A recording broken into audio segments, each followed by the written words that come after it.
Hello friends, today we'll talk about how to fix or how to solve the problem of connection problem on the application of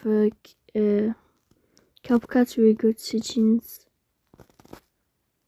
In this page we click on apps.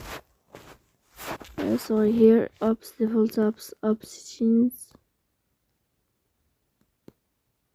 Here in this list you're scrolling down until you find